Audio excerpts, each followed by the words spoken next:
यह कहानी एक रात की है जब एक यात्री अंबाला कैंट स्टेशन पर अपनी ट्रेन का इंतजार कर रहा था। वह एकांतवास के दौरान सोने के लिए बेडिंग आरंग करने के लिए अपने बर्थ पर लेट गया।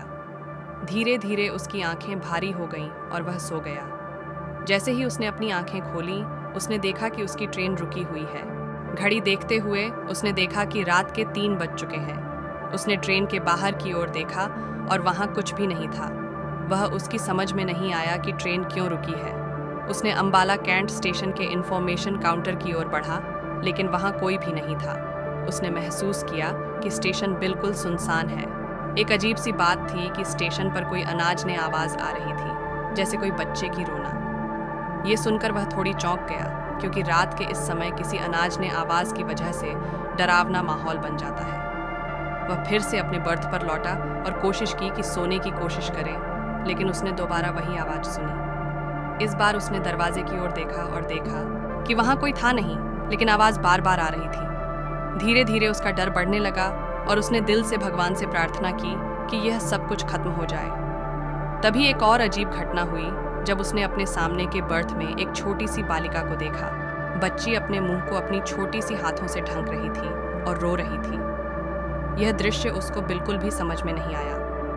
उसने सोचा कि शायद बच्ची खोई हो गई हो और उसके माता पिता उसकी तलाश कर रहे हों। उसने बच्ची के पास जाकर पूछा, क्या तुम ठीक हो? क्या तुम खोई हो? लेकिन बच्ची ने किसी भी प्रतिक्रिया नहीं दी। वह बस रो रही। उसने बच्ची की मासूमियत देखकर अपने आप को समझाया कि यह बच्ची कोई आम बच्ची नहीं है। उसने बच्ची को अपने साथ ले जाने का फैसला किया, लेकिन जैसे ही वह बच्ची के करीब पहुंचा, बच्ची का रूप धीरे धीरे गायब हो गया। उसने इसे एक अजीब ख्वाब समझा, लेकिन उसका डर अब भी कम नहीं हुआ। वह बर्थ से बाहर निकलकर प्लेटफॉर्म पर चला गया, लेकिन वहाँ भी कोई नहीं था। स्टेशन का माहौल बिल्कुल भी स्वाभाविक नहीं था। उसने महसूस किया कि कुछ अजीब हो रहा है, लेकिन उसको समझ नहीं आ रहा था कि क्या। उसने ट्रेन के डरावने माहौल से बचने के लिए ट्रेन के बाहर चलने का निर्णय लिया। जैसे ही वह प्लेटफॉर्म पर आया, उसने अपने दाहिने हाथ की ओर देखा और वहाँ एक और अजीब दृश्य देखा।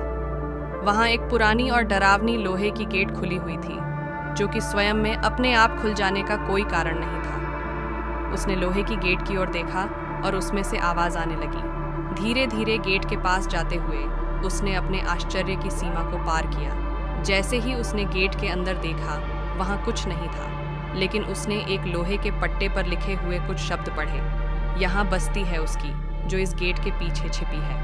यह सब देखकर उसका डर और भय और भी बढ़ गया। वह ट्रेन के पास जाकर बैठ गया और बस अपनी आंखों को बंद कर लिया। उसके बाद उसने अपने कभी अनुभव नहीं किए गए अजीब और भयानक रात के ख्वाबों को साझा नहीं किया।